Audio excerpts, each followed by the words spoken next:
Welcome to the Back Nine Six Pack with Mitch and Justin. Let's roll. Hello and welcome to episode 41 of the Back Nine Six Pack. My name is Mitch, joined as always by my esteemed colleague Justin. I know you were thinking about it last week. Have you made a decision on how you're going to break your dry January? Yeah, it's going to be a Miller Lite drafty. I don't know where yet. So me and my assistant did it together. Talking maybe a lunch beer. Don't know where yet. I have a feeling that I'm going to end up in a pretty normal place that I go, but we'll see. But it's definitely going to be a drafty Miller Lite. I mean, it's going to hit so hard. I cannot wait. Yeah, we're going out for Susie's birthday on Friday, so mine will probably be a fancy man drink. Yeah, like an old-fashioned or something, just real straight to it. It's so funny. I thought about doing like an old-fashioned or something, but it's not. I love old-fashions. It's not my drink. Yeah, look. You know what I mean? You never can go wrong with your Miller Lite. I mean, that's home. Yeah, exactly. Yeah, you just can't.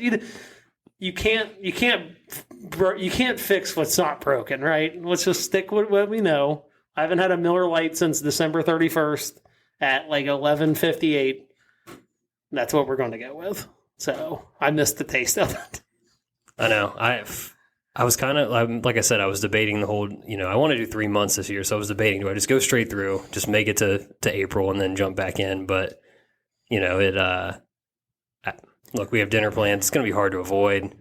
My thought process is, abstinence may not be the answer, but, just a more controlled approach. It doesn't have to be a calendar month. It could be a 30-day period. We're going to be a little like flexible. If you see like, hey, like after Valentine's Day, it's like, oh man, I ain't got much going on until like, I don't know, St. Patty's Day. You might be like, hey, I'm just going to go these next 28 days or something without drinking. Sure. I will say it's going to change my normal habits. Like doing this is going to change my normal habits only because one, I'm working out again. Tuesday, Thursday, Saturday, I do a boot camp. Oh, no. There's just no way that I'm going to be able to like go home and have a drink and then like at 7:00 go do the boot camp. It's just not going to happen. So, so I think it's definitely going to change my normal habits for sure. I'm definitely worried that I'm going to have this Miller Lite and it's not going to live up to the hype. See, that's my fear too. Honestly, I wonder. Like, I'm concerned that I might do it, or and then I'll feel disappointed. You know what I mean? Well, that's my worry. Is it's not going to be as good as I remembered? Yeah, it's going to be like a mental thing. That's my worry. Yeah, I'm very worried about that. I don't know why. It's the idea of it. Like, is it going to be worth it? That's what it is for me. For the strides that I've made in the last, day 29 now? Yeah. I've lost 30 pounds. I can't say this enough. My sleep habits, they're phenomenal. I do not wake up during the middle of the night. The only time I did this month was about 3 days ago, barking dog. Had to go to the restroom. That was it. Other than that, I've not woken up one time during the night. Yeah, not that's what. Even when you and Gunth had a wholesome text exchange over the weekend, and he was talking about that too, where he was just like, "Man, I'm just sleeping great. Obviously the hangover is not a problem. Yeah, I wake up on Saturdays now not feeling like crap. Wake up on Sundays not feeling like crap.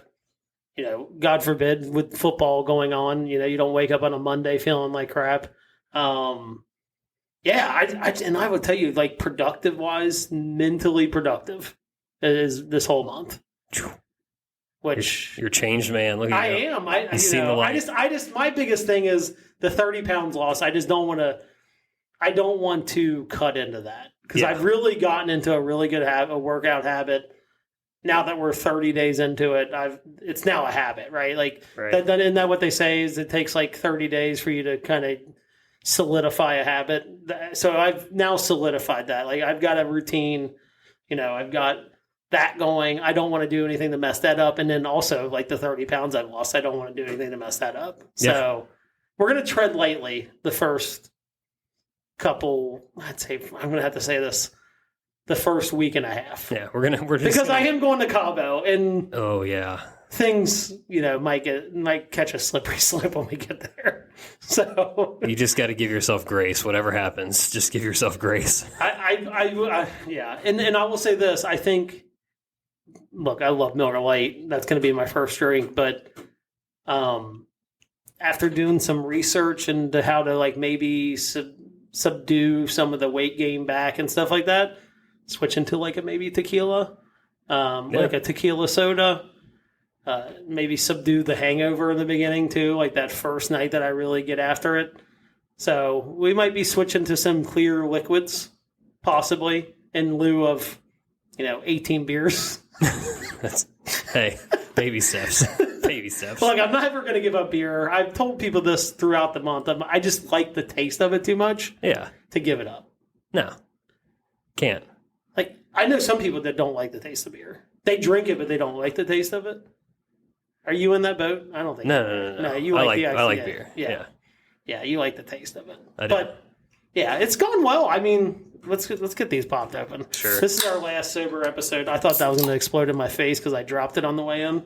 Oh yeah, there's a big ass there dent in the bottom of that. Yeah, it's fizzing. Little Diet Dr. Pepper. I will say, again, I think I talked about this a couple weeks ago. My caffeine intake, my nicotine intake is just skyrocketed. Absolutely skyrocketed. Yeah, I don't think I've really replaced it with anything. That's I have to fill the void somehow. Yeah, I feel that. I'm a man of addictions, so at least you can admit it. That's good. Oh man! All right. Well, while we're here, obviously, I'm going to ask. Please subscribe, rate, and review the show. It takes literally like 5 seconds. It'd be super helpful to us. Appreciate you being here to listen. We've got back-to-back interview episodes. Yeah. You started following Cutter the Caddie on Twitter a couple months ago. Yep. Bought yourself a book from him. I did, which then we connected after I bought the book. We started DMing each other on, I was going to say Twitter, X. And it's a good fit. We're going to Pebble Beach, and he's a caddy at Pebble Beach. Yeah, that's great. I will, look, right up front, I will say, possible trigger warning depending on your level of PC-ness. Look, I'll admit it, Cutter tiptoed the line for me a little bit, but, we wanted to give him he's a great interview, number one. I mean, honestly, the bulk of this interview is a lot about caddying, a lot about Pebble, some great stories. The guy's electric. He is. I mean, they don't call him the Unfiltered Caddie for no reason. Yeah, exactly. I didn't, my line's so far this way that I didn't, nothing even hit a blip on the radar or anything like that, but he's a fantastic guy.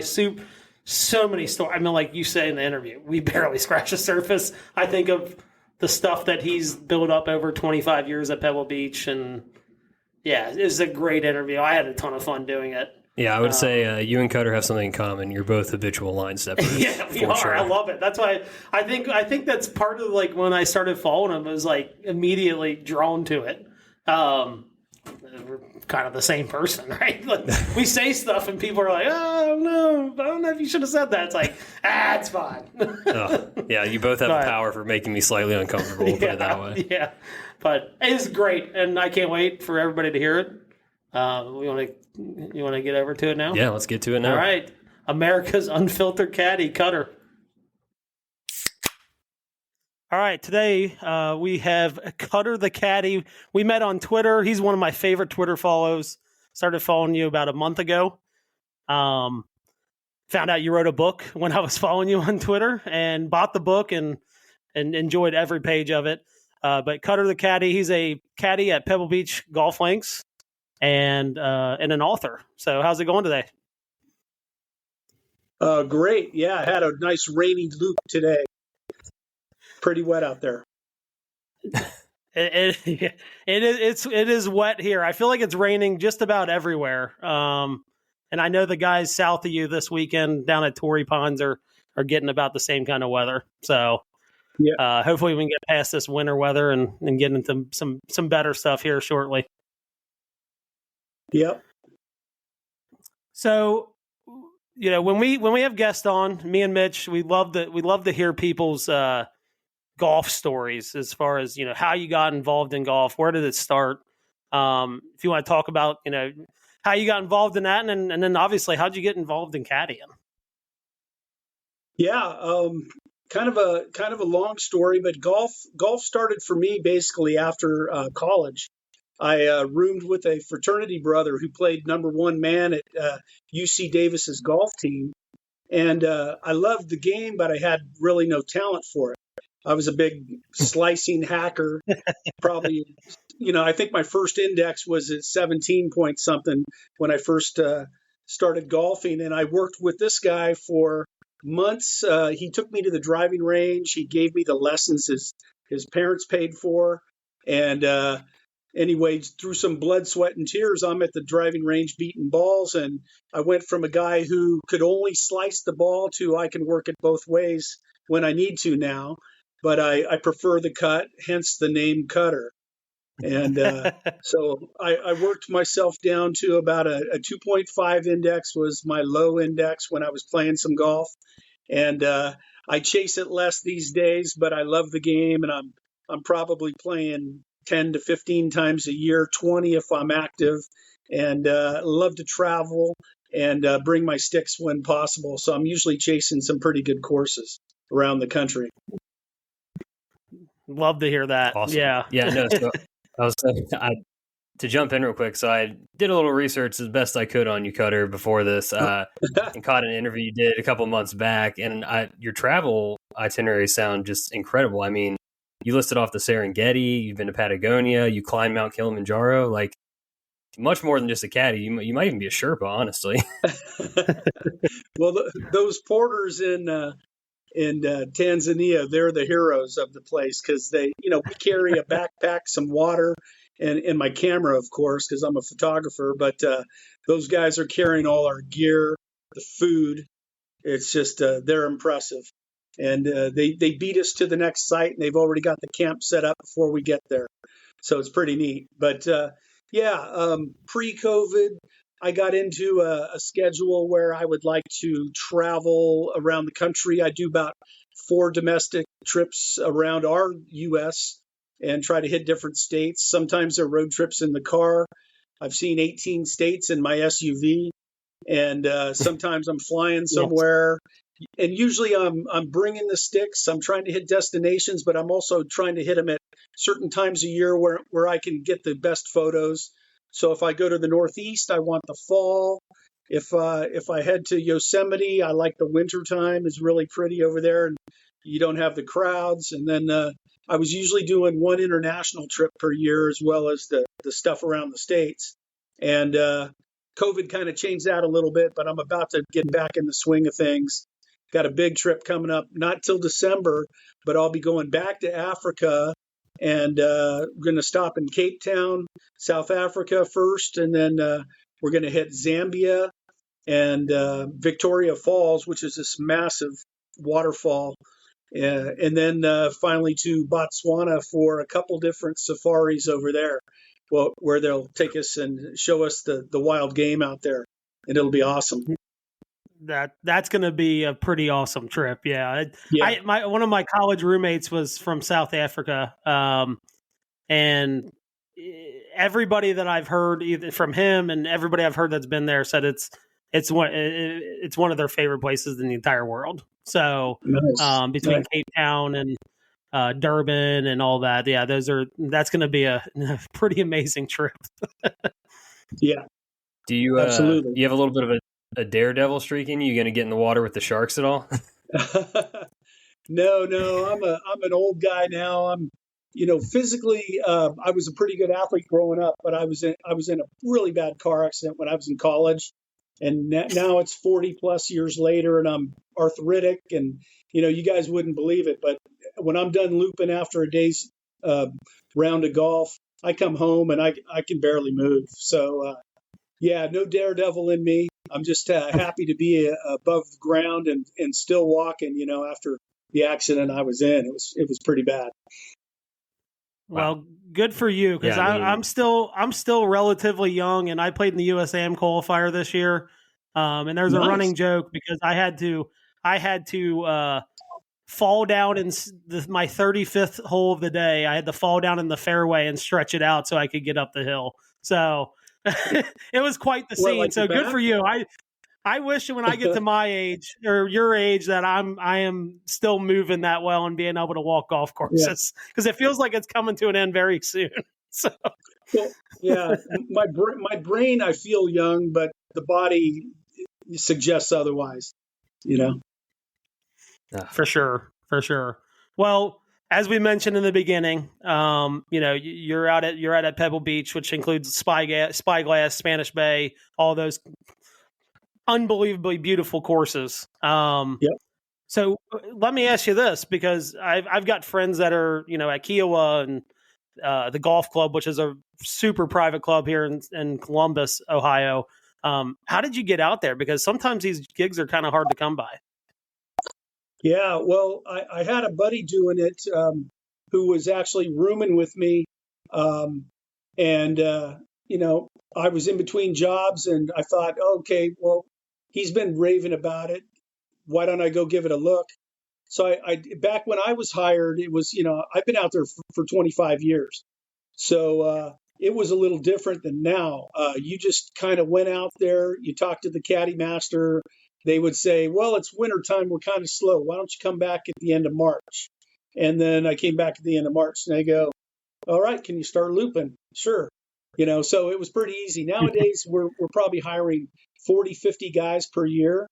And they go through a 2-week training program. They select the best guys that they feel out of that crop and bring them on. And some make it, some don't. There's a lot of turnover in the industry. But we run at about probably 300, 350 caddies during peak season out there. There's a lot of demand for caddies. So, so most people are getting a job all the time. It's pretty nice. That's pretty cool. Awesome. Yeah. So, sorry, Justin. Go ahead. You've been doing it for 25 years. At a place like Pebble, where it's that's like bucket list for a lot of people, right? Like I'm sure you get a lot of people that they're only making one trip out there in a golfing lifetime, right? So, I'm curious how much of the job is like creating an experience for people for you. I think that's a big part of it. Because it's their moment. It's not about my day out there. Although, it's sometimes you forget that, or you can take things lightly. But it's super important that if you want to be a good caddy and be recognized and maybe well tipped, make sure that they feel that they are being attended to, and that's pretty important. So people skills are good. Knowing how to read your people is important, because you'll run up into all types of people. Some people don't like to chat too much. So you need to recognize that and not be this chatty guy if they're not. And it's kind of recognize who you're with and adapt and kind of go with the flow that they like. And that's a good way to approach it. And, because I've run across the caddies that talk too much when it's just not wanted.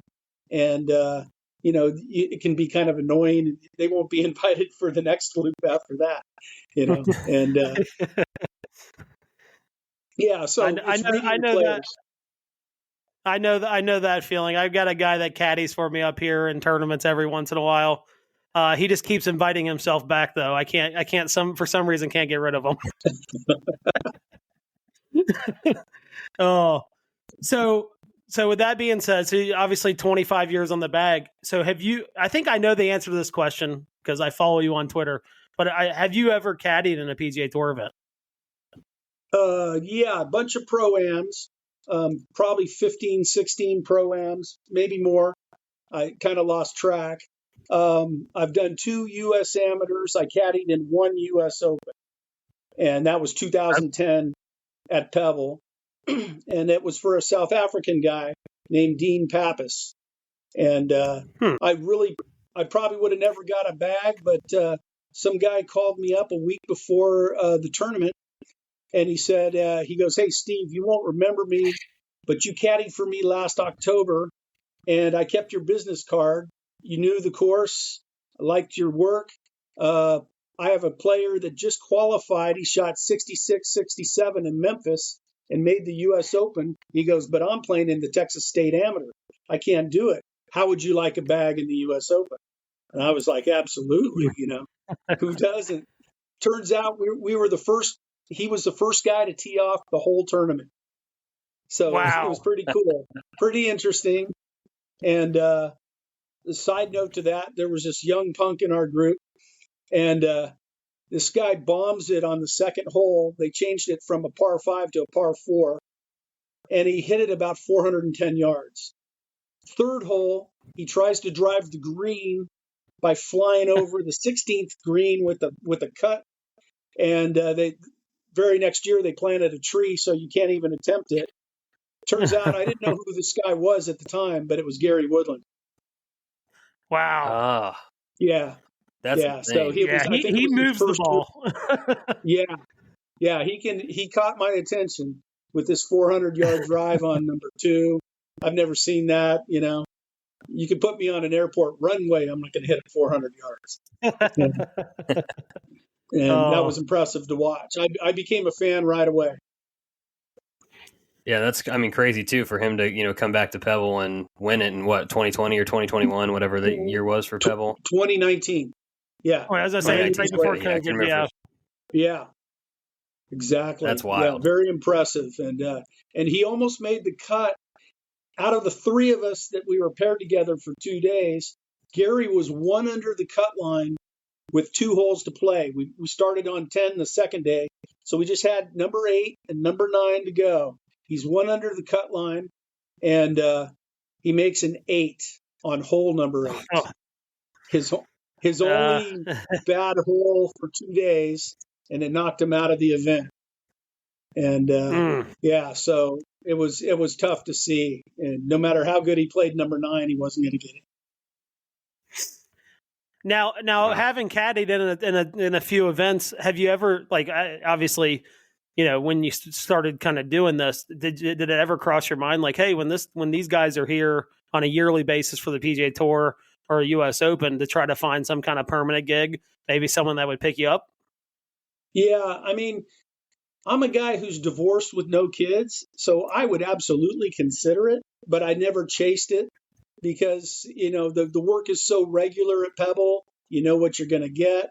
We do pretty well. It's a high-end place. So I was always comfortable doing what I was doing, but I was always a guy who would consider it. I would just, there's probably 20 to 30 guys that really do well as those tour caddies. And I would want a player who's very serious about their future. Yeah. And, they all do, they make good money, but the caddy doesn't always, so there's a bit of risk. There's a bit of risk there. So, hats off to those guys that go out there and do it and go all over the country and grind it. But there's echelons within those caddy ranks there, where some are living more comfortably than others. You can imagine, Oh, for sure, yeah. The guy one of the guys that we've had on a couple times, my buddy and my college teammate, he just won with Grayson, right? Great payday, right. But what people didn't see last year when the guy he's on the bag for made like 3 cuts, right? 3 or 4 cuts. So that's a tough gig for sure. It can be. Absolutely. Yeah. And he won the first time on his bag in an event, right? Yeah. It was the first time on it. I think he had caddied for him like 2 years ago on a one-off. And then this was his first gig with him permanent, like as his permanent caddy. And they ended up winning the Sony Open, which was pretty cool. So, but it makes up for all those miscuts last year. So, yeah, that's a good payday there when you walk into that. Yeah. Absolutely. Yeah.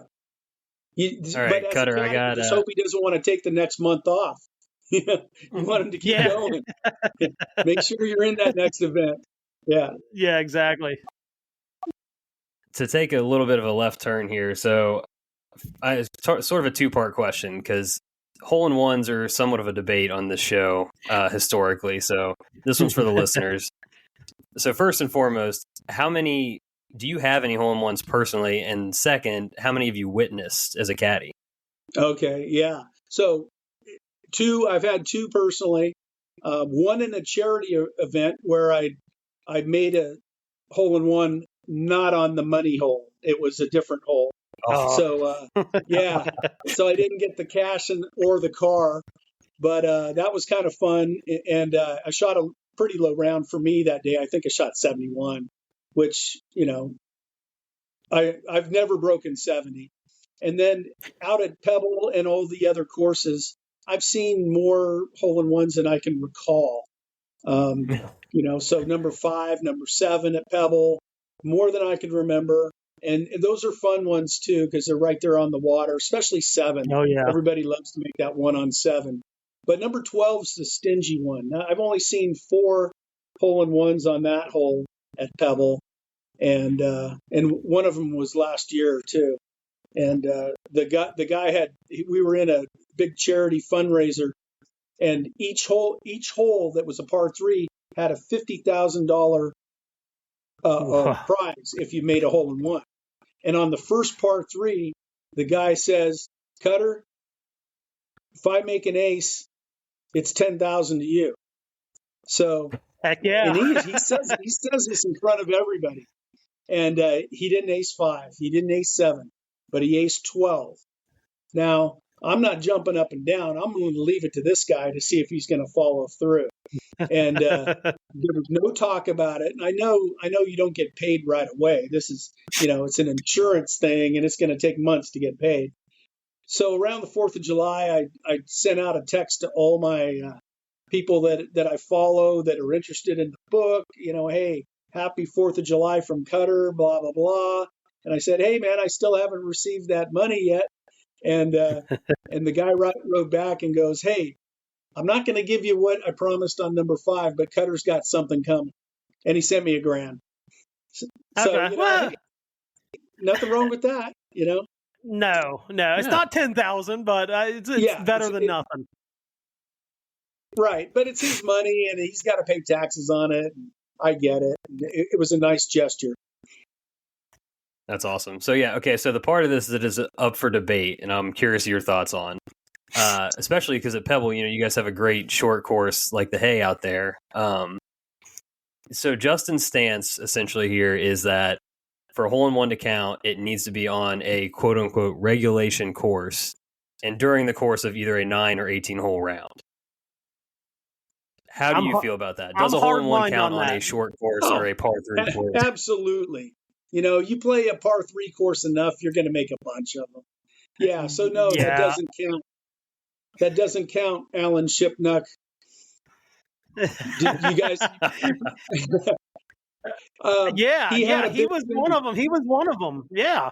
He was one of them, but the funny part was a week prior, he was showing footage of people high-fiving when a guy aced number 7 at Pebble. He goes, this is what I hate about hole-in-ones. And they're all high-fiving and having a great time after someone knocked one in. And then a week later, he knocks one in when he plays in a charity tournament, 100 holes out there. And one of them went in, and he's going ballistic like, wow, I made a hole-in-one. And I'm just laughing about it, It's all tongue-in-cheek, but I don't count it personally. Okay. Yeah, all right. So that's one. I'm glad we're starting a movement here, because that there's just something. It just doesn't, like, I've had one on a par 3, and I don't consider it a hole-in-one. Like I don't have one personally. But right. I have 3 of them on par 3s, and I don't count them. So, and that goes for the Augusta par 3 course too. Right. And I've got a buddy who played the Hay so much, he's aced every hole out there. And some more than once. But he doesn't count those as hole-in-ones. No, he counts the ones on the regular course. And he's probably made a handful too. He's a good player. Yeah, what's your take on that, Mitch? I mean, look, I don't know that it can't, like, quote unquote counts, like, but it's sort of like an an asterisk or like an addendum to your record, right? Like I don't have Sure. any hole-in-ones. I don't even have any on an executive course or like a place like the Hay. But if I did, I would be like, man, I don't have one, but I did, this thing happened. Yeah. Like I would count it, but not like maybe not official celebration level Right. of an ace. Championship course. You had 4 par 3s that day and you made one. Yeah. Yeah. It's like you said, it's an asterisk. Absolutely. Yeah. All right. So we're going to move into, we like to do a 6-pack of questions. We're going to do yours a little different. Obviously, back 9 6-pack of questions. We're going to do a rapid fire. We're going to give you scenarios. For those of you who don't know, Cutter's book, America's Unfiltered Caddie, it's not what you would consider. And Mitch laughed at me when I told him, yeah, there it is. Mitch laughed at me when I said, I'm reading a book. I'm not a book reader. I don't, what you would say like a regular book, like a chapter book. And he laughed at me when I said chapter book. But it's all one-liners. It's all your material from caddying over 25 years. So what we're going to do is we're going to give you scenarios, rapid fire. We'll go back and forth, Mitch. We'll alternate. And then you just come back, shoot some material out that you have for a certain situation that we give you. Do you want to go first, Mitch, or you want me to go first? Have at it. All right. First scenario. We're about 10 holes in. I walk up to you on the next tee box and I go, man, I swear I'm not this bad. Oh, that's it? Okay, so if I had a nickel for every time I heard that, I'd be rich, was what I would think of that. I've heard it many times. In their defense, though, a lot of people get a little overwhelmed coming to Pebble. They're looking at the scenery.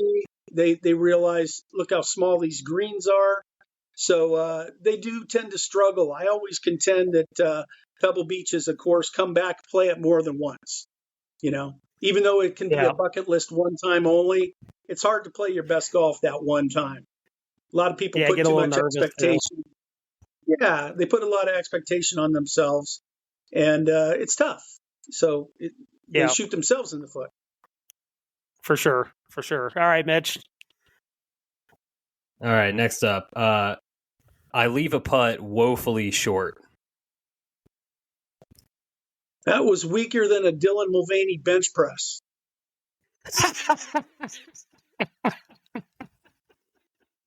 Oh, that's a good one.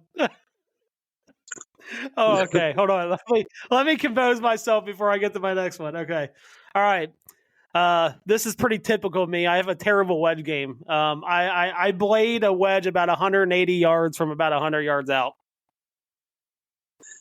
She won't bite when you knock her teeth out. All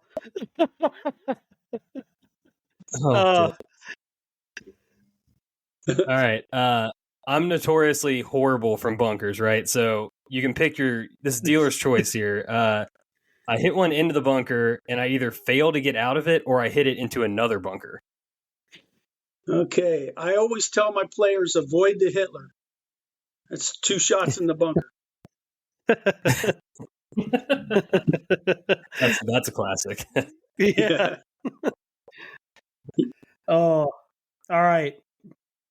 So my last one, I asked you for a read on the green, and shortly after hitting a horrible putt, I criticize your read. Okay, wait. I didn't hear the first part. Oh, so I ask you for your opinion on a read for a putt, and after I hit a woefully bad putt, woefully again, I criticize the read that you gave me.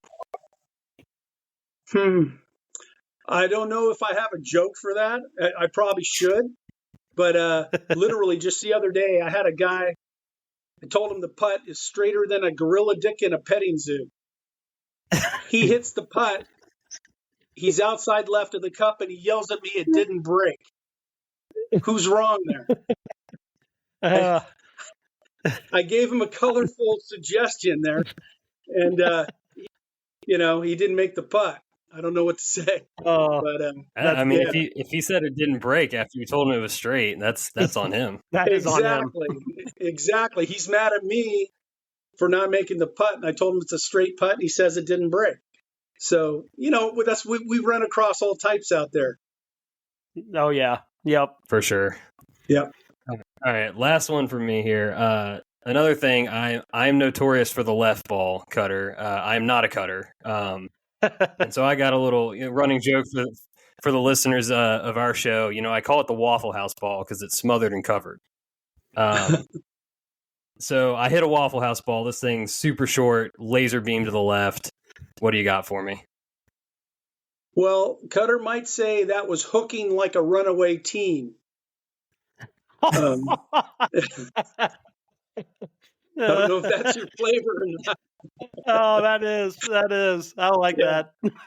Yeah, he said laser though, so I don't know if it was a straight pull or it was hooking left, but it's on the top of my head, hooking. That's what came up. Yeah, it's cool. His are not pulls; they are very, very hooked. Okay. Yeah. Most of the time. Oh, gotcha. Well, those were a good segue into your book.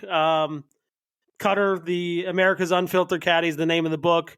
After we're done here, people that hear this interview, if you want to go buy a copy, which I highly, highly suggest, you can go to cutterthecaddy.com.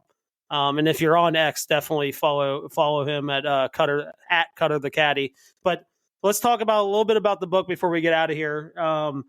So obviously you have all this material. What led to you go, you know what, I'm going to put all of these in a book?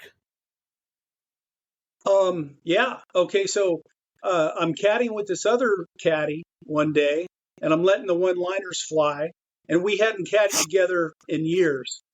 And he's like, oh my God, because all the players are laughing, even his players that I don't know. And my players are laughing. And he goes, oh, we got to make a calendar is what he came up with. The idea was, and I don't know why he's saying we, because these are my one-liners, but we formed an agreement. We formed a corporation. We went legit. This is a real operation. And anyway, so, it started out being a calendar. The idea was we're going to peel a page off every day for 365 days. And then I said, hey, man, that's quite the project. 365 is a lot of material to have a good joke on every one. And then what are we going to do after a year? After a year, you need 365 more. I said, it's got to be a book. And then we came up with, we'll use my character, Cutter. My nickname's Cutter because I play a cut. And we'll do that. And we went and found some illustrators to do the artwork because I couldn't draw a stick figure if I tried, And anyway, so the artwork's pretty good, don't you think? Oh yeah, it's really good. It's a message. Anytime a celebrity gets drawn, you can tell. Bill Clinton looks like Bill Clinton, and and so on. All of them, they're very good. And so we went to a book, and we made a large-sized, practically a coffee table-sized book, and a soft cover. And I don't know if you ever noticed on there, the only faux pas in the whole thing was my name got spelled wrong on the cover. Oh, it's unbelievable. I did not notice that. I didn't. Yeah. So we went to print, and they came back to us and said, our text is slightly pixelated, so we have to reformat it. So I had my graphic designer. She gets in there and she goes through everything and redoes everything, but types, maybe she's typing my name fast, sent it in that way. She feels horrible, but it's only for the first few thousand copies. So I jokingly call that one the collector's edition. So that's what you have there, the collector's edition. Hey, I like it. Yeah. Yeah, I told you, and I'm going to say this just to give people a little sneak peek into the book, but my favorite one was, guy is like, hey, is this uphill? And you said it's slower than Stephen Hawking at the beach. And it's in the very first, like I said, I don't know, 20 pages. And I was just like, holy crap. I was like, if they're anywhere near this, I'm going to laugh the entire time. I laughed from the beginning to the end. So nice. If anybody's out there looking for a good laugh and it's a good flip through book, sitting on the couch, especially in the winter, highly Absolutely. recommend it. Yeah, it's a good golf gift for the golfer that has everything. You don't have this. You got your PXGs, you got your Stealth driver, you got your Scotty Cameron putter, you got 10 of those, right? But you don't have Cutter's book. So I think it's a great gift. It's a Father's Day gift. It's a birthday gift. It's a Christmas present. And it's just something like, if you have a man cave, throw it in the man cave, for when people come over. It's perfect for something like that. Absolutely. Yep. And I mean, look, a lot of guys nowadays, people have golf simulators and screens and all that stuff. Go put it in your garage golf simulator. And when your buddies are all sitting around, add some new material to your own shit talking, right? So absolutely. Yeah. Slay your opponents next time you're on the course with some of the one-liners. Absolutely. Yeah. And I'll tell you, it's a lot better. We did during Christmas time, we've been the recipients of some Amazon golf gifts, which are less than ideal for golfers like us. If you've never searched golf gifts on Google or on Amazon, they're hideous. Right. So this is is in a league much higher than what you would get on Amazon. So if you have someone out there you're thinking about buying a golf gift for, this is definitely a lot better than anything you're going to get on Amazon. So awesome. I hope this thing reaches 1 million people. You got a big audience? Heck yeah. I do too. Yeah. Growing every day. Awesome. Mitch, you got anything else?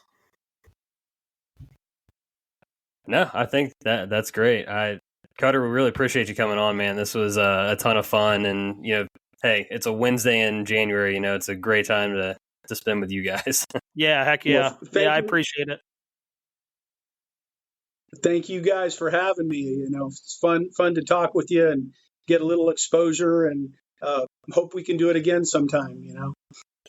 Oh, absolutely. I feel like we barely scratched the surface of this one, so we'll hit you up sometime down the road. All right. So I hope you guys enjoyed that. Look, if you're into Cutter and his humor, go check out his book, Introducing Cutter, America's Unfiltered Caddie.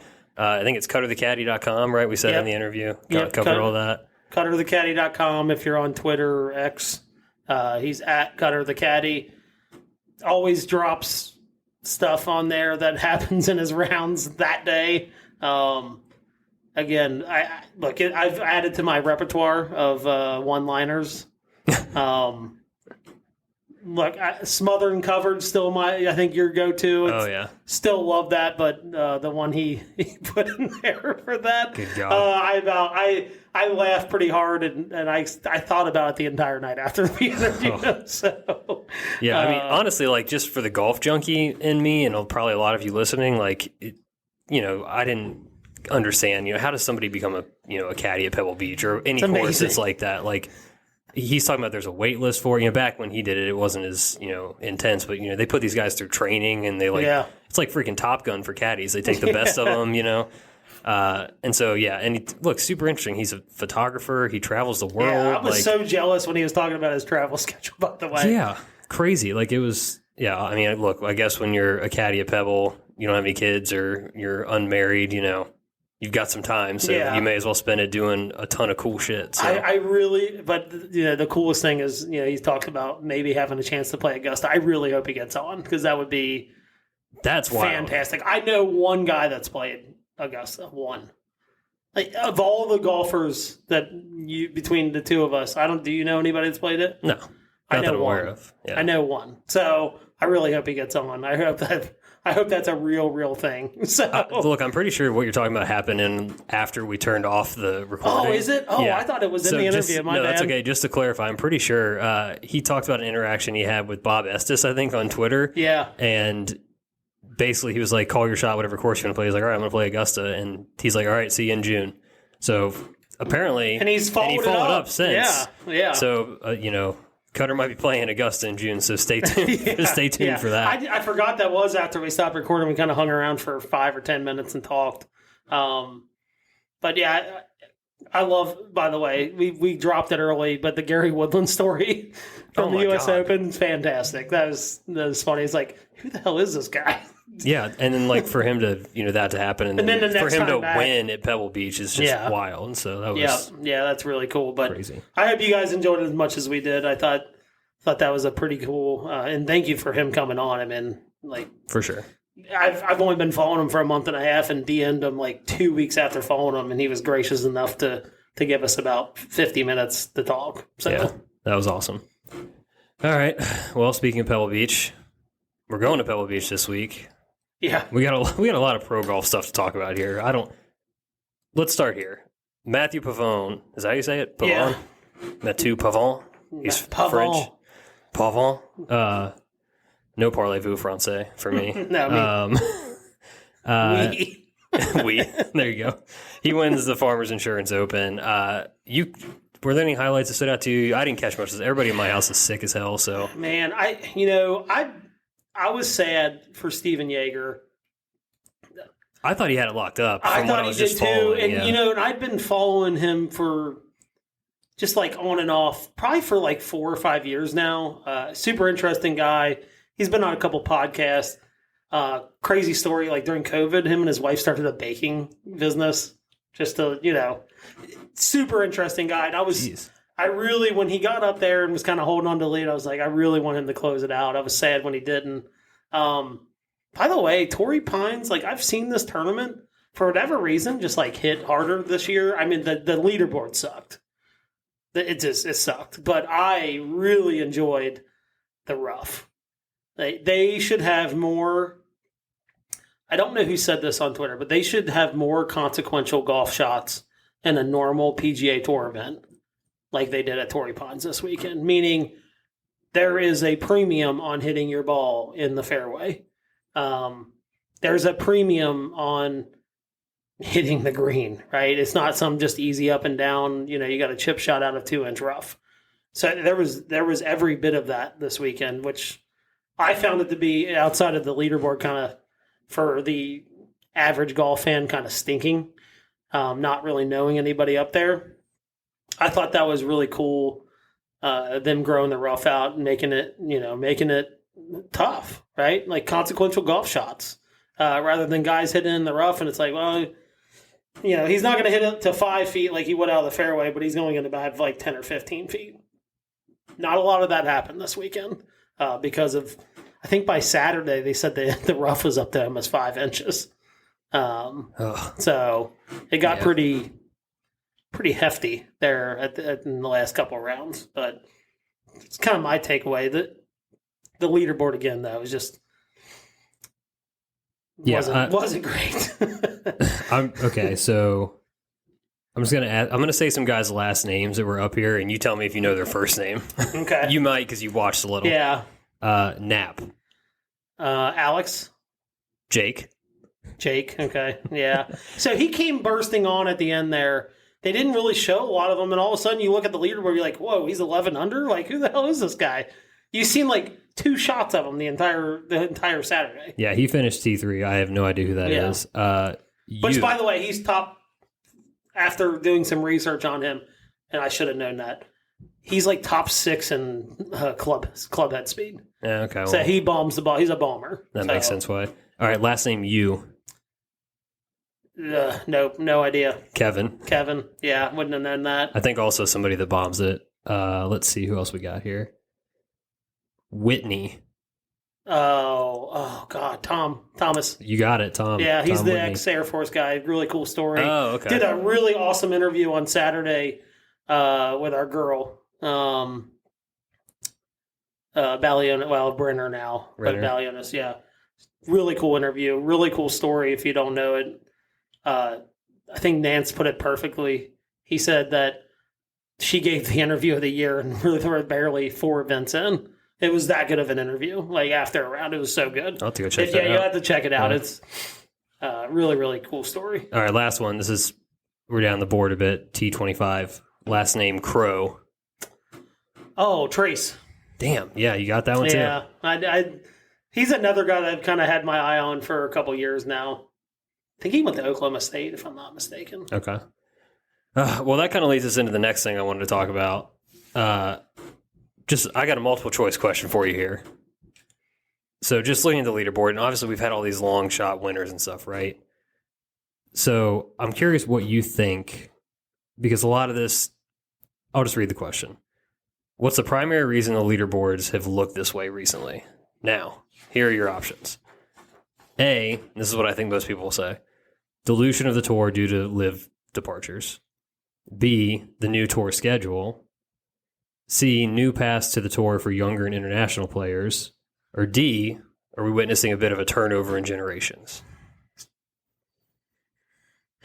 It can be multiple of these things, but pick the one you think is the most. I think it's a mix of A and B. And then a little bit of other being, I feel like some of these top tier name guys are they feel checked out. Okay, that's interesting. Worn down. Feels like they have one foot out the door kind of thing. Like, if you do something to me that I don't like, I'm gone. Or if you make a decision I don't like, I'm gone. And it might not be that way. It feels that way. It feels like Xander tomorrow, if I saw that he was going to live, would not surprise me one bit. Right. If I saw that Colin Morikawa was going to live tomorrow, would not surprise me one bit. It just wouldn't. So that's what I mean by other. It feels like these guys are relatively checked out, and maybe they're just not playing their best golf, you know? And we're so, I think, with the other, I think we're so used to these really big names, your Tigers, your Phils, that are, what is not normal about those guys is they would have off weeks, but it wasn't like for a month, right? It was like, all right, he didn't play well in this tournament. And then the next tournament, all of a sudden, it's like, oh, he's T2 going into the weekend. Some of these guys like Colin, Xander, Tony Finau, it's like they go months with playing some really bad golf. JT went a whole calendar year by playing terrible golf. So I think that has something to do with it. I just think we're so spoiled with like the Tigers, the run that Jordan Spieth went on there for a while, that we just think that, oh, they'll have one bad week, but the next week it won't be that bad. And then some of these guys just go on month streaks where it's just not good. And maybe that has something to do with it. But I think it mostly is a mix of A and B. Yeah, I feel like most people, if you ask them, like because the headlines, right, it's people going to live, they would say like, oh, look at all these guys that have left or whatever, which honestly, they're kind of starting to stack up. I mean, Hatton leaving now. It's kind of, I mean, that's a top 10 player in the world again. But I think it's more to do just, it has to be the schedule for me. It's just too easy not to go to some of these events when there's an 80-man field, guaranteed money, waiting for you right there. Yeah. And I will say this. I think C could be in play here too. I agree. Especially if you don't watch. Look, I'm a sicko sometimes. Like, I'll get up and turn on a Sunday. Like, I'll turn on the DP World Tour, when they're playing the final round. I remember watching Matthew Fitzpatrick when really no one over here knew him, right? Mm-hmm. Matthew Pavone. Like, I had seen him over a couple years. He's won over there. So I knew who he was coming in. I didn't think he was going to win this weekend, but so maybe it's a mix of that. If you don't really have that DP World Tour, like you don't get up on Sunday and watch it, or a Saturday and watch it, you might not know some of these guys' names. That probably has something to do with it too. Yeah, and I mean, you just think about it too, like some of the dilution of the game. Like, Brian Harman's getting, I know he won the Open Championship, but like that level of player, right? Like that, top 25 to 60-ish kind of player that's now getting paid to go play in Dubai. Yeah. Whereas before, that was kind of reserved for your Rorys and DJs. Yeah, it was like six guys, your Brooks Koepka, Now, all these guys are getting that, and he's a special case because he won the Open, so there's some ties to the DP World Tour with that. Yeah. But it's just like you don't have that kind of like that really strong middle pack of the tour anymore. Yeah. You've got some elites, and then, we've got all these guys that are winning at 300 to 1 and 150 to 1, and just... Yeah. And then just a crop of Korn Ferry and some of the guys that have come over from the DP World Tour. Yeah, and part of me hopes the Netflix special this year, I know some of the same guys are going to be on it. It'd be interesting to see them possibly throw in some of these guys because, like, we knew who Joel Damon was before that Netflix series came out, right? Like, we knew who he was. We knew what the character he was, right? And we knew the character that Gino was, his caddy. But I think it really drew a lot of what I would call average to below average golf fans. And they're like, someone that they should have no idea who he is, they now know who he is. Mm-hmm. I'm hoping that this year, I don't know who they followed. I don't know off the top of my head, but it would be cool to see them follow, some lower tier guys that have really good personalities that are maybe grinders. Our guys that know laying up, call them the mules. You know what I mean? Like, it would be cool to have some of those guys on there. I mean, to your point, like Steven Yeager. Then it makes it more fun. Yeah, and he's super interesting. Like, he's got a personality. The guy wore, like, a kitty cat T-shirt to a Monday qualifier one time. Like, he's got a personality. But, like, if you introduce those people, those guys to the general public, maybe this leaderboard for me is like, okay, I know who these guys are. Some of these guys are, or a lot of them, but like the average golf fan might not. But if they see him on Netflix, they're like, oh yeah, Steven Yeager, yeah, he's that guy. Because 100% if he's on that show, they're going to show him wearing cutoff jean shorts and a kitty cat T-shirt to a Monday qualifier. Right. You know what I mean? So they're gonna be able to connect with the leaderboard that we had this weekend probably a little more if they're introduced through Netflix, like the Netflix series. So I'm hoping that's what happens this year, if not next year, where they kind of start allowing some of these like Joel Damon type guys with really good personalities. They're just not your Jordans, your Justins and stuff like that, to kind of introduce them to the world, I guess. Yeah. All right. Well, we got to talk about it. Tons of fever on social media for the one and only Anthony Kim. Yeah. Swing looks good. Oh, it's so buttery. I mean, it's. I love Gumph. He's like, who is Anthony Kim? And I think he was genuinely asking. Oh, he was, yeah. And I just sent him the match with Sergio. Like, this is all you need to see. The guy's absolutely electric. Yeah. I don't think anybody forgets when he closes out Sergio on 13 and starts walking to the next tee. He's like, fuck it, dude. Let's just play the rest of the holes. I'll beat you. He's like, I'll beat you the next 5 holes. But yeah, I look, with this leaderboard this past weekend, how could you say he wouldn't be good for the tour? No, but the problem is there's lots and lots of rumors that Liv's just going to pay him, and he could be out there as early as like this week or next week or whenever they play. I've heard that. Yeah, I've heard that. If you're them, absolutely they should do that. Talk about getting eyeballs on your products. Like, I would watch. Yeah. 100%. Yeah, I mean, any hardcore golf fan is going to tune into that. So what I got mad about this weekend was when it was rumored that he's kind of talking to both sides, right? Trying to figure out what he's probably going to do next. As soon as the wind kind of started shifting, right, is like he's going to get it to Live. All of a sudden, all these articles came out. It's like, Anthony Kim's not who you remember. No, he's exactly who I remember. He was an ultra-talented, better-looking, more in shape John Daly. I mean, this is what it was. He's got a handful. He's got 3 wins, a lot of top 10s. I don't know if he still does it, but he loved the party. He loved the gamble. He was a staple in Las Vegas, which is, I don't know if he still lives there. I think he's in Phoenix now, if I'm not mistaken. I don't think he lives in Vegas anymore. Not sure. Actually, no, he lives in Dallas now. But fans, they like that stuff. And where the PGA Tour is at now, I don't know how you can sit there and trash the guy and be like, well, you don't remember him. Like, he's really not that good. It's like, he also quit in his prime with an injury. And He was injured like the last 2 years he played. So it's kind of hard to say, like, well, he was overrated. Was he? Because, I mean, he played, from 26 to 28 with an injury. And wrist injuries are some of the worst injuries a golfer can have. And that's what he had. Yeah, and then he's dealt with the back injuries since and all that. So, God forbid, no one's ever won a major or a tournament after they turn 28.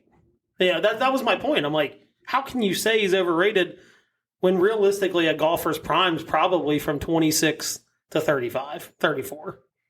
Yeah, it was wild when I realized that he was like, I think he's 38 now. Yeah, he's 38. It's like crazy. Yeah. Isn't it crazy? I know it's been 10 years pretty much. Yeah. Since he's played on the PGA Tour. Yeah, I mean, to say he's not good, like, number one, he's got 3 wins on tour. It's not like he just randomly won once and was, a flash in the pan kind of thing. And he played in a Ryder Cup and a President's Cup. Played in Ryder Cup and, like, starred in that Ryder Cup, too. They needed him on that team. I think he's got a couple top 10s in majors, specifically, I think, at the Open. Yeah, one at the Masters, too. I think he had the most birdies in a round at the Masters in the history of the tournament. Like, he's clearly a very, very good, or was a very, very good talent. Every guy that you've heard that played on the PGA Tour at the time that he was playing, or known him from like junior golf, like, what's one thing you can say about Anthony Kim? The best ball striker I've ever seen.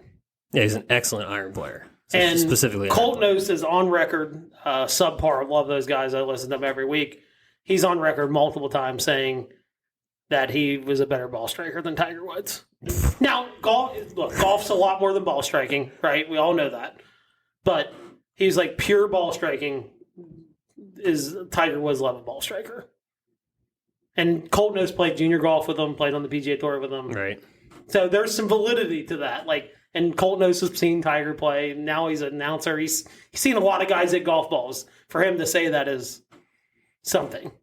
So... Yeah. I mean, he was a mega talent that, he Icarus'd himself. He melted the wax. Flew too close to the sun. He did. But just, it was just so funny seeing these articles roll out. I'm like, but the fans don't care about that. They don't care. They don't care that someone at Golf Digest thinks that Anthony Kim's not who you remember. He's super overrated. No one cares. I don't care. And you know what? If he comes out and sucks, so be it. Who cares? I would still watch. I forget who tweeted it, so apologies that I can't give him credit. But I saw a tweet that was like, at his age when he stopped with his wins and his record or whatever, basically that he was on par with what Sam Burns is right now. I saw that. Yeah, I think it was Jamie Kennedy is who. That might be right. It might have been Jamie, which is, like a top 20 player in the world. Ryder Cupper, 3-4 time tour winner. There's worse people to be compared to. If he stays healthy, there's a chance he could win a PGA championship, or he could win a major with his level of skill. Yeah. But it's it's just funny when you saw the winds change, and I'm on record, Live Golf, not a big fan of the team stuff. It's kind of interesting. I hate the shotgun start. I really don't like the format. We can talk about the money, where it comes from, whatever. But it was just so funny to see the winds switch. It was like, Anthony Kim might come back. And then all of a sudden the wind shifted. And it was like, oh, he might go. He's leaning towards Live. And all of a sudden all these articles come out. And it's like, come on, guys. What are we doing here? Fans don't care. They really don't care. And I don't think the PGA Tour, if he were to go back to the PGA Tour, they need someone like him desperately. Even if it's for 2 tournaments, they need someone like him. Yeah, the tour absolutely could use a jolt. I mean, they kind of got it with the Nick Dunlap thing and an amateur winning. Yeah. But and even still, he's kind of coming onto the scene, but he's not. That's the thing. He's not a personality, right? And no offense to Nick, who we barely know him, obviously, as fans, right? We've barely seen him outside of the one tournament, but he seems like a very polished, ready to go play professional golf. Yeah, just most of the guys that are out there right now. Yeah, that's how that younger generation is. They're kind of robotic.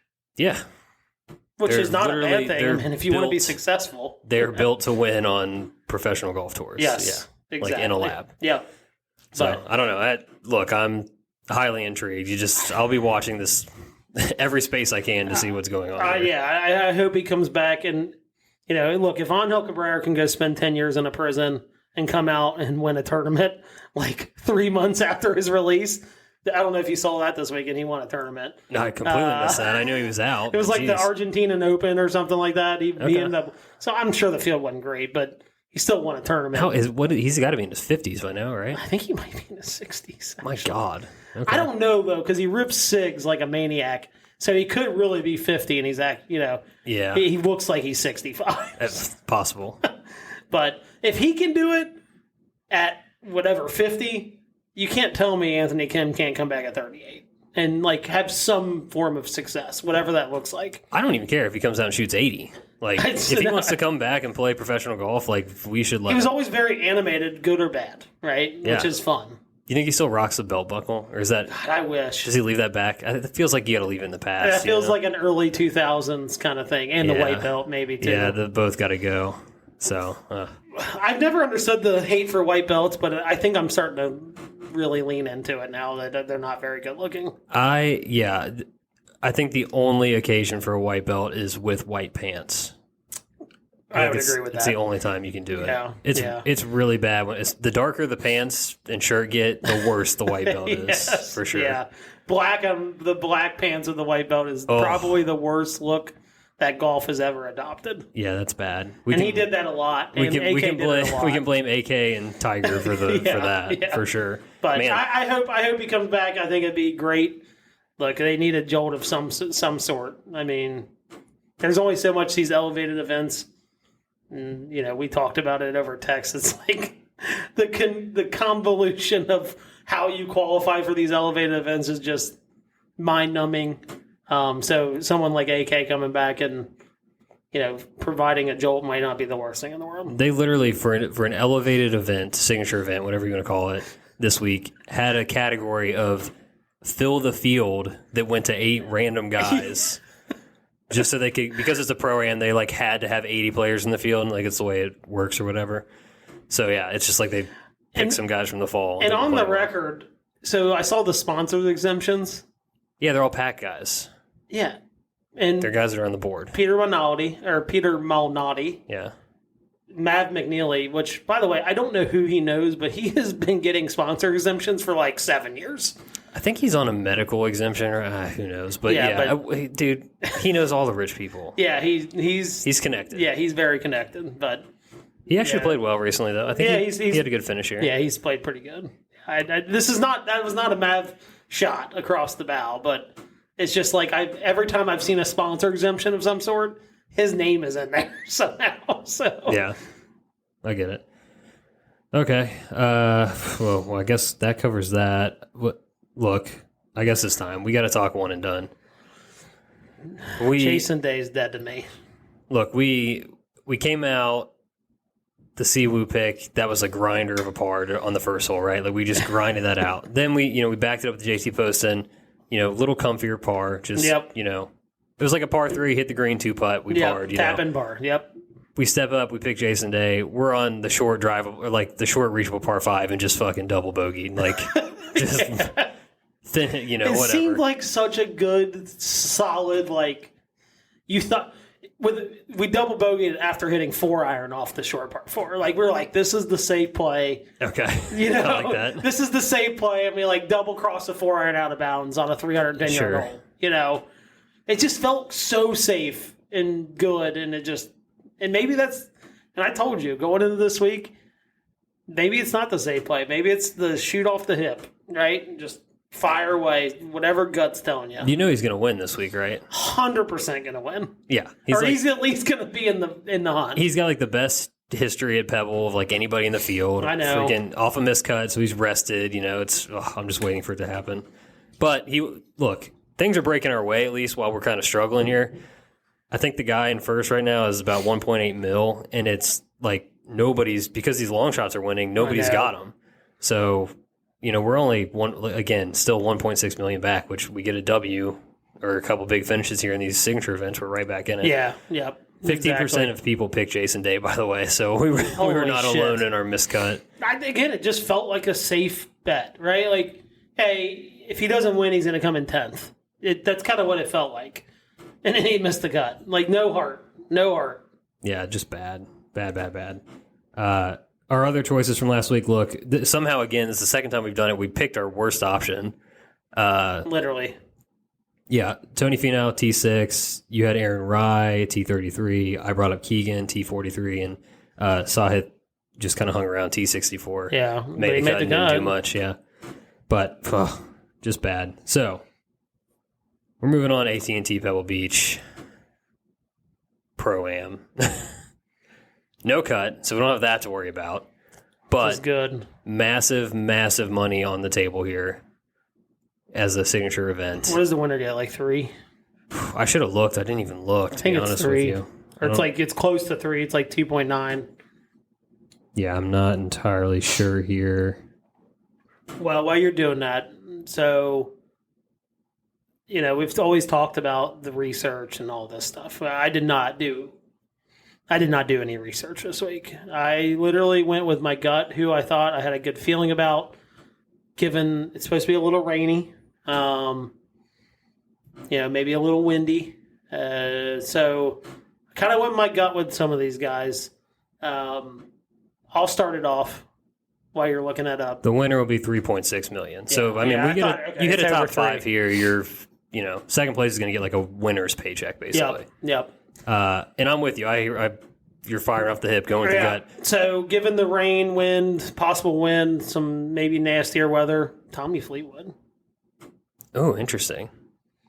Very British Open probably weather we're going to be getting this weekend. He just won. Is there any concern with the travel, you think? No, I don't think first so. start in the States. I like how he's playing. He's also allergic to winning in the United States. That could be a problem. Hey, we got to break through at some point. But I just feel like the weather, he's playing some good golf, feels like a good fit. That's kind of, look, don't know what his history is in this tournament. Don't know if he's ever even played in this tournament. He probably has. Don't care. Just gut feeling. Feels like a good pick this week. Yeah, Pebble is, it feels like a just get the ball in the hole course, Yeah. It's not a prerequisite. And sometimes he's pretty good at that.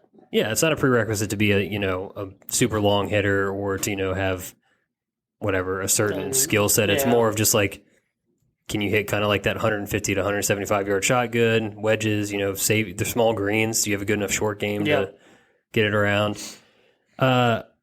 Look, I'm going down the ship with my guys this week. This is a no doubt about it. I'm ready to get hurt again week for me. I know what's coming. Number 3, because he's the king of California. I want to save him, but I'm Max Homa. I think he's got 2 or 3 straight top 10s in this event. Granted, against much weaker fields than what this week is. But the guy plays well in California. He does. I mean, he's allergic to winning anywhere but California. So far. But hopefully we change that. I just feel very, very solid having Max in this field. I don't hate it. Yeah. I don't have him on my list, but if we don't have a crossover, I don't hate that. Okay. My next one, I'll tell you. So I've grown a contingent of like following and people following me that are golf handicappers since I've been kind of putting my picks out there. Oh, God. A lot of crossover this week. Bo Hostler. What are these picks right now? Okay. Look, everybody's on his. Every handicapper I follow is like, they're on him. Yeah, they're on him. I think he was top 10 or 15 this past week. Like he finished up there. I saw his name scrolling through. Look, I wouldn't hate it if it wasn't this strong of a field. Yeah, because he's played well at Pebble in the past. Yeah, but it's against a lot. But I threw it on there because a lot of the handicappers are on pretty heavy on him this week. I think that feels like 70 to 1, something like that. Feels like maybe a good first round leader style bet. Yeah. I don't know if I can back that for a 1 I just put it in there. I just thought, again, I said no research, just kind of gathering some non-traditional, intel. Okay. For these picks. That's fair. I'm fully, like I said, these are my guys, but also we're burning a stud this week. I'm going to force you into it. We're going to burn somebody. We're going to have a crossover, I have a feeling. Number 2, playing well, out of the funk. Guy just can get it in the hole when he's playing good. Wedges, excellent chipper. Justin Thomas. Don't hate that either. I think I want to get he just finished T3 at the Amex. Maybe that was the argument of I think I said it during that show. I was like, hey, if you want to do something provocative, it's time to take JT. Be early on the pick. Yeah. So now maybe we're kind of before he wins a tournament, then everybody's gonna be on him. Yeah. Right? Yeah. I just feel like this course fits a guy like him who's creative. Yeah. I don't hate that pick at all. It's just whether or not he's gonna make enough putts. That's gonna be what it is. Well, if that was your burn the boats pick, this is my burn the motherfucking boats. Right. There's no going back. Our king, Jordan Spieth. Let's do it. Burn the fucking boats. There's no turning around. Yeah, number one on my list as well. I told you we're going. If we're going down this week, I'm going with our guys. I had a feeling our brains were going to be in the same wavelength of like, hey, we need a win. It feels like all these long shots are winning. Look, it's very unlikely it happens with this strong of a field this week. I mean, I couldn't see more than like a 60-1, maybe a 70-1. No, it feels like the winner will come out of like the top 15, maybe top 20 of the odds. Yeah, right? I would agree with that. And Spieth has excellent history here. Look, we're probably going to be tilting some short putts. I know it's going to happen, but it's on POA. There's a lot of missed short putts on courses like this. He played well at the Century, has been rested since then. I'm here for it. Lock it in. Yeah. And he's another one too that's like, I think if you're early on him, it's not going to be a bad thing, because I think once he wins, then you're going to start seeing like 50% of the field take him at the Masters. Yeah. Maybe 60% take him at the US. Like there's going to be I don't think in a field like this, the way he's been playing, there you might see like 20% ish. That would be pretty high. I mean, Jason Day was 15, and I thought he would be popular last week. Just with the number of guys in this field, I bet it spreads out quite a bit. You think so? Okay. I don't know who. I'm trying to think. I think if he ended up winning, we would make a pretty big jump in the leaderboard. Yeah, because I don't think it's going to be like there's going to be guys take him because he's a lot of people's kings. But yeah, and the history here and all that. Yeah, I'm with you. I think we got to fire. Hey, drastic times call for drastic measures. Exactly. So we're going with our king, Jordan Spieth. I'm ready to go down on the ship with him. So, look, yeah, the season's not over by any means. If there's a lot of golf left, a lot of high-paying golf left.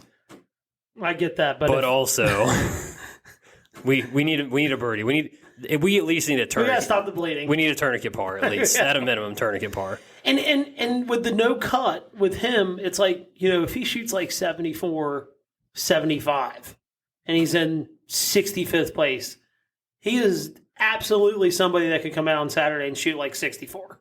And then all of a sudden you're like, shit, he's in 20th now. And then if he shoots like another 65, he may not win, but he's going to come in like 5th, And like we just said, that's not a bad. He's definitely, with no cut, I feel very comfortable with taking him, because he is someone it can click, and then all of a sudden he shoots 64. And that's why I didn't hate the Justin Thomas pick, because he's kind of the same way, where it's like, oh man, with a cut event, if he struggles the first 2 days, doesn't make the cut, he doesn't get that opportunity to shoot that low number that we know he's capable of doing. Exactly. And look, you got to take Spieth on Spieth courses. Like, he plays well at Kapalua. He did that again right now this year. Let's be early. Let's take him at Pebble. Don't put us in a spot where we got to take him at the Masters. That would be bad. Stupid, yeah. Yeah, and I think it's just a time to burn him. So yeah, love it. He is our official Race for the Mayo Cup one and done pick of the week. Is it time? It is our last sober patio beer segment. Man. We've come a long way. We've come a long way. I couldn't believe. I remember we were talking like, God, we have 3 more of these. Now it's no more of these after tonight. So yeah, a couple. We might have to do tall boys for next week. We're gonna do it right in celebration. All right, I think I went first last week. I think it's your turn. So my question this week: if you could choose one company, any company in the entire world, to be the CEO of, what would it be? Wow.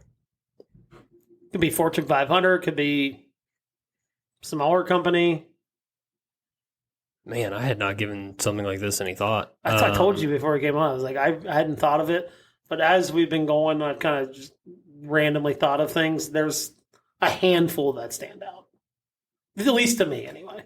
Yeah, I mean, it's easy to try to say, like, it'd be cool for, like, a golf company, right? Like an equipment company. But also, that feels like a lot of headaches to me, too. Yeah.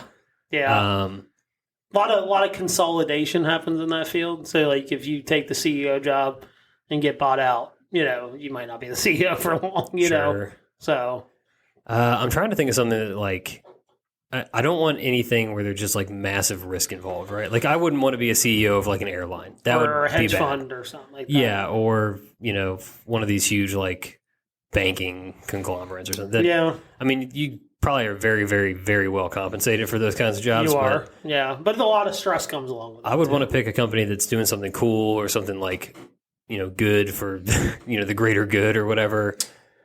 And nothing's coming to mind right now, but I'll think on that if you've got an answer. The first one that popped in my head was Nike. Yeah, I mean, Nike would be because I'm cool. a shoe guy. I love shoes, love Jordan brand.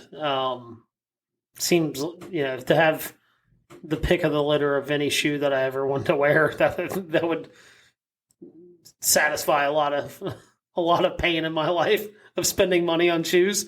And just like, I don't really, not crazy about living in Oregon, but I think if I had that much money, I wouldn't have to spend too much time there. Nike was one of the first ones popped in my head. I went down the route of like golf companies like Acushnet, so Titleist would be pretty cool. Just because, again, you never have to worry about golf clubs, balls, or anything like that. If we're going the philanthropic route, I thought it would be really cool to be the CEO of, like, there was a couple companies that came to mind. Meals on Wheels, I've dealt with them a lot. Really cool organization. That was the first one I kind of thought about as far as like nonprofits. If I was going to be a CEO of one, I thought the First Tee would be a pretty cool CEO spot. Yeah, wouldn't be the worst job in the world. And then the other one, if we're going outside of that thinking, would be, I would want to be Bezos. Amazon is, you want to talk about the king of kings. Yeah, just nothing to worry about ever. It's at this point, it's a well-oiled machine. It would be like handing the keys over to a Lamborghini and just like, don't wreck it. Like, just don't fuck up. Don't change anything. Just sit here and let the machine make you money, essentially. I think it would be a very stress-free job. Yeah. That's truly a machine. You're right. The guy's literally like inventing or, paying to go to space, essentially. Yeah. So that's a lot of fuck you money. Yeah. Lots. So I was just kind of looking at my phone. Patagonia seems like a cool company people like. Yeah. Yeah. Nice apparel brand. They, I think they're headquartered out in like just northwest of LA. So you would be in a sweet spot if you live in the headquarters there. Good weather spot for sure. Yeah, that would be excellent. I'm just trying to think of, I just can't think of anything that's, I don't think that this would probably be a government position, so I don't think you're a CEO, but it'd be cool to be like in charge of the national parks. That'd be sick. That would be cool. I would love that. And yeah, I feel like it'd be cool to take a company like Google, right? Or like one of these big tech companies and just like kind of turn it on its head and be like, let's make this shit actually work for like the people. Yeah. Like how it's supposed to work. And not work. Steal all your shit. Yeah, not just like stealing people's info and selling it for advertising. Yeah. Let's take one of these what could be an awesome do-good thing and just not make be it good. Shitheads about it. Yeah.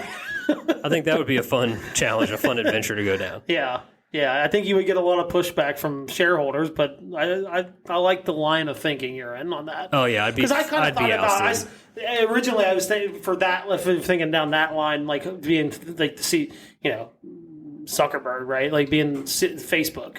Facebook has a long line of sketchy things they've done with information and child trafficking. They just don't filter anything, right? Like I think it'd be cool to get in there and like clean it up, right? Because it's used by it's the largest social media platform in the entire world. I think it'd be cool to get in there and not be a shithead and sell people's information left and right. That'd be kind of cool. I was just thinking of one. I don't think it would be the end of the world to be, a CEO of. I was thinking along the lines of like what you said, like parks or whatever. Mm-hmm. But like the kid in me, like Dave and Buster's, Just like or like Chuck E. Cheese or something. A theme park or something. Or like, a theme park, or I don't know. I thought that would be just like play video games the whole time. Yeah, I mean, you probably something that gives people like joy. Yeah, like a theme park or Dave and Buster's, Chuck E. Cheese. I think it probably says it all. The fact that like we're trying to think of some do-good stuff and we're really struggling. That's probably all you need to know. Like, everything that came to my mind originally is like, okay, how rich can I get? Yeah, I mean that's a factor with in it too, right? The least amount of stress. Because like running a hedge fund, right? Yeah, you're going to be ultra wealthy, but you're also going to deal with a lot of fucking stress. Yeah, and you can't be in like a low margin, but like you don't want to be in food, food, or anything like that, where there's like high risk and low margins, that kind of stuff. Yeah, that's why like Dave and Buster's, Chuck E. Cheese, the margins on like running arcade games is just astronomical. It's probably 90%. The profit margin on those for how much play the machine gets and how much it actually costs you to put the machine there compared to what you charge to play the game. The profit margins on that, while they do serve food, your money maker is the games, right? Yeah. I mean, technically, if you run a professional sports franchise, could you? Yeah, no, I thought about that too. So I was like the CEO because the Packers they obviously are owned by the town. They don't have you have like a owner, president, right? But they've got a president and CEO. I thought that would be cool. I thought owning a sports team would be almost a given, kind of, like, I did. I don't know why that didn't hit me until just now, but yeah, that would be fun. Yeah, I mean, who wouldn't want to do that? Yeah, but again, could be a stressful job, right? Oh, sure. I mean, yeah, you're taking heat. A different kind of stress. I mean, it's more of like a public facing role. So I mean, like almost like the same stress that you would deal with like a public office almost. In some ways, yeah. Because you're dealing with it. I mean, you would just hear it. Yeah, you would just kind of hear it all the time if you. But people care more about the sports teams than politics. Right, that's what I mean. Yeah, so it would be a different kind of heat. It wouldn't be like, you're not responsible for, like you said, shareholders and all this stuff necessarily, but you would, be in front, the face of a team or whatever, and but it would be an awesome job. I mean, you would meeting people, meeting athletes and things like that would be incredible. Yeah, and think about how much we enjoy doing like stupid fantasy football, or back in the day, having a franchise on Madden or whatever. Like that was a ton of fun. You're doing the draft and you're trading people. And, that stuff's all fun, right? Like the wheeling and dealing. Yeah, that would be fun. Yeah, I guess you could consider them a CEO. Yeah, because there's some owners that have presidents, right? Like they own the team. Like, perfect example, right? The Detroit Lions have an owner, but they also have a president. The president and CEO of the Detroit Lions. So, yeah, I would say that counts. I feel like we covered the bases there. Yeah, for sure. There's probably something really. I feel like I'm missing something, but I really do feel like I'm missing something. Just trying to definitely think. Are. I mean, if we're talking like clothing, Peter Millar would be a cool company. Yeah, big Peter Millar guys on this podcast. Hey.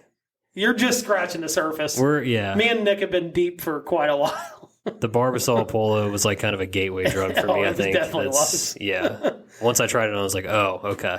I get it. Oh, they're premium golf shirts. I don't think there's any better golf shirt in the market. Yeah, I mean, I guess the flip side of this is, going small company, right? Like, we'll be the co-CEOs of Back Nine Media LLC, Yeah, oh yeah. Yeah, doing our own thing, making some cool stuff like that. I thought about saying a media company. The problem is it's so hard to make. Oh, yeah. Like when you get to like, if you stay small, you can make money. But when you get to like ultra gigantic media companies, when you have to employ so many people to keep the machine content, it's hard to make money. It really is. I mean, I would say it's hard at all levels. You're so advertising based, or if you're a network, you got to have all these affiliate deals and these media rights with all these different. Yeah, but if you stay like, I think the guys at No Laying Up do it pretty well, right? They're big enough, but they're also like small enough that they probably do pretty well. Right. But like, when you're running, there's name X company that went under. What was the big one that went under? It was kind of like a bar stool, but it was like the first of it, kind of like off the hook. Oh man, what was that? Blogging, Deadspin. Yes, I used to read this all the time back then. Yeah, Deadspin. Like they were making money, and then all of a sudden they got so big, and it was just like they were losing money left and right. So there is like a thin line between becoming big, but then like not becoming too big. Yeah. Because there's only so many, you kind of run into with TV, right? There's only so many advertisers and spots to put advertisers in that eventually you just don't have enough stuff to put advertisements in, you know? So, and it's a super low margin, like you talked about. Super low margin activity, I guess would be the better way to put it. Yeah, that was a good question. Nice thought exercise. On to my question, which I think would be less of a thought exercise. Honestly, I wouldn't be shocked if we had the same answer. We're just going to lay it out there because I have a very clear answer for me. What would be the theme song of our friendship? And I've got a logic behind it too. So that's, God. I want to say I'm going to pass to see what you say, but then I don't want to. Yeah, I don't want to cloud your thoughts, but I just don't want to have dead air time either because I'm trying to go through songs. All right, tell me what you got, and then I will pick something different. I promise. That's fine. So I'll, before I even say what it is, I will give the backstory as to why. Okay. So I was thinking about this a lot recently, especially during dry January. You and I, in a lot of ways, when we go out, there's like almost always a moment where it's like we know that we've like hit something, right? And it's like, yep, we're going into the sun. Yep. We feed off of each other's, it's different energy, but it's shithead energy. It's very shithead energy. And I think the reason why is because, I don't know, I feel like, tell me if I'm wrong, but I feel like I'm kind of like, quote unquote, the dad of the friend group here. Yes. So like you're there for the good time. And the bad mistakes. Yes. And the bad decisions. And you are just looking around for the adult in the room to give you permission to go. That's what you're constantly looking for. Yeah, I'd agree with that. 100%. And for me, I don't want to be the one to take the first step. So I'm looking for someone to make the first move. Oh, yeah, that's a good idea. Yes. I need someone to take the step with me. And so for those reasons, our song is 100% Higher by Creed. It's undoubtedly the song. Yes. Oh, 100%. Yeah, that is perfectly explained. Because I'm seeking validation. I don't typically need it, but I do. I do understand that I overstep a lot.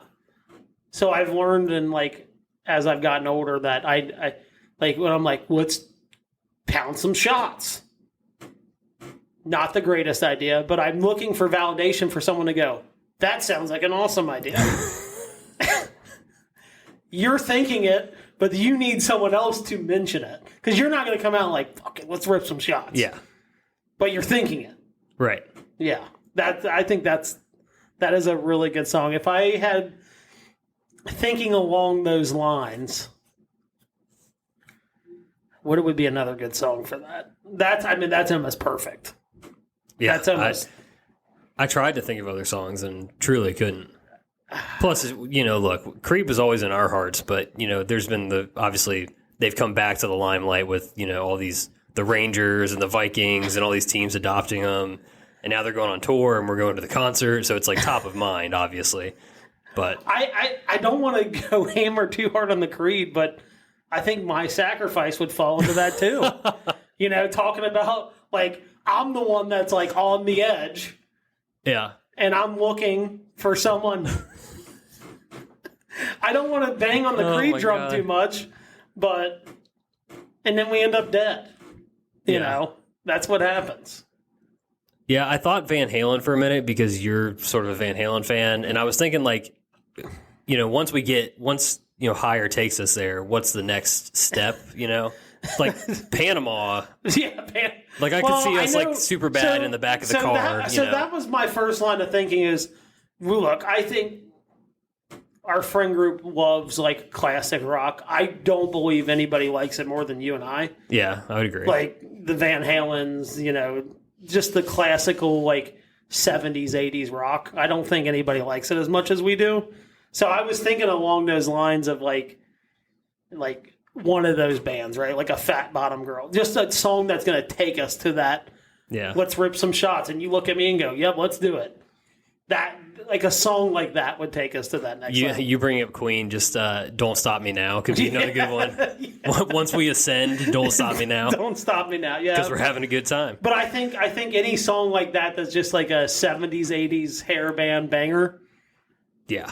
Would any that would just change the mood of the situation would probably be a pretty good fit too. For sure. Like it's gonna put fuel on the fire of the already out of control fire. Yeah. For sure. Oh God. I like that. I'm trying to think. So let's do this real quick. Well, you've got a little bit of time. It's not going to be that long. Okay. That's what she said. Like naming a song for, say, you and Nick. Man, feels like it needs to be a cruise song. Kickstart My Heart would be. Now I'm just thinking of bangers, though. I got to find a reason. Yeah. I got to find a reason. Yeah. I think I was like first thought of Gunth and me. Any type of country. Yeah. Any type. It doesn't really matter. Just any type of country, because I know Nick likes country, but Gunth likes country too. And then I dabble even less, but a little bit of dabbling. You got to pick one for you and Gunth. I mean, if I had to like nail it down to a specific song, man, I don't know. I can't think of the name. I'm killing myself right now. It's on the tip of my tongue, but I can't. It's not Garth. I have Thunder Rolls stuck in my head, but it's not that. I was thinking. So my mind went to Garth Brooks. If I had to pick a Garth Brooks song, Baton Rouge. Yeah, Baton Rouge. That's what I was thinking of. I think of him when that song comes out. I really do. Yeah. Just because it's like it's got a Gunth feel to it, and he loves crawfish boils. You know what I mean? Like that's exactly on par. Baton Rouge is a good call. And it's a banger. Me and Ryan probably going to be some kind of rap or Linkin Park. Yeah, Eminem. Or Eminem, no. Yeah. I don't even know if I can name a song. There's just too many genres that go into that. I think it would be anything not country. You guys should go with You Can Call Me Al. Yeah. There we go. Perfect. That's the one for you guys. Yep. Now I'm just trying to think. Oh man, another good one for Nick and I is Anything Foreigner. Oh yeah. Oh man. I'm trying to pick a song. Oh, nope. I know what it is. Faith by George Michael. That's it. That's all you need to know. That's good song, by the way. I like it. Dude, George Michael, he was before his time. Yeah, for sure. Yeah, that's pretty good. That or another George Michael father figure, one of the two. I don't know why, and I don't know if it's just because of your guys' shirts for the Stampede, but like you and Gunth would be put the lime in the coconut.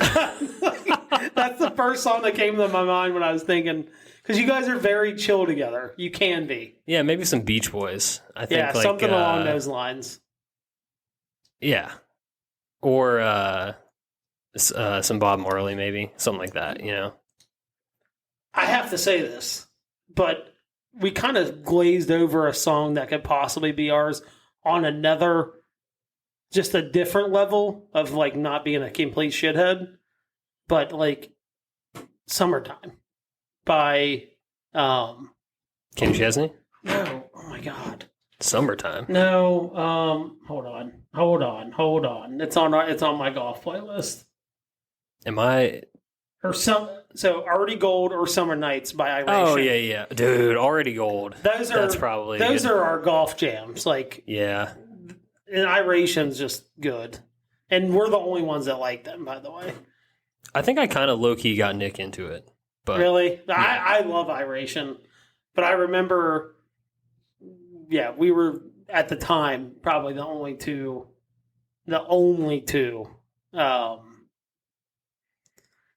that really liked Iration. Yeah. But I would say this, if we had a group song, the boys are back in town. I feel like that anybody our age it doesn't can even say matter. That, it doesn't matter. I get it. It's a like across the board song, but we don't get a lot of nights out where we're all together. It probably happens like once a year. It feels right. But I feel like that travels across most friend groups. Yeah, I'm just scrolling through a playlist I have to see if there's another one. No, I got mine and Ryan's song. Let the Beat Build by Lil Wayne. That's more just like your song. But he always eggs me on when it comes on. Okay, that's fair. He knows to get the juices going. For sure. Yeah. That was a really good question. Yeah, that was fun. It's definitely, you said it's like not thought provoking, but I struggled there for a second until but once we got started, I could kind of. Anytime we ask these questions, when you're on the spot, it's hard. So, yeah, and then you're like, oh, let me go through the catalog of 10,000 songs I know. And I guarantee when I get home tonight, I'm going to think of another one for every single one. Yeah, I'm the company. Like I'll be texting you for the next week about companies. I don't know. Yeah, that'll be companies and songs. I'll be like, fuck, I forgot about this one. Yeah. Let's wrap this up. Let's wrap it up. Thank you guys for listening. As always, again, I repeat, please subscribe, rate, and review the show. Follow us on social media at Back96Pack. Again, thanks to Cutter for joining us for the interview, and we will see you guys next week. Not sober. Cheers. See ya. Thank you for listening to another episode of the Back 9 Six-Pack. Be sure to follow us on Instagram and Twitter at Back 9 Six-Pack for all your content needs. We'll see you guys next week. Cheers.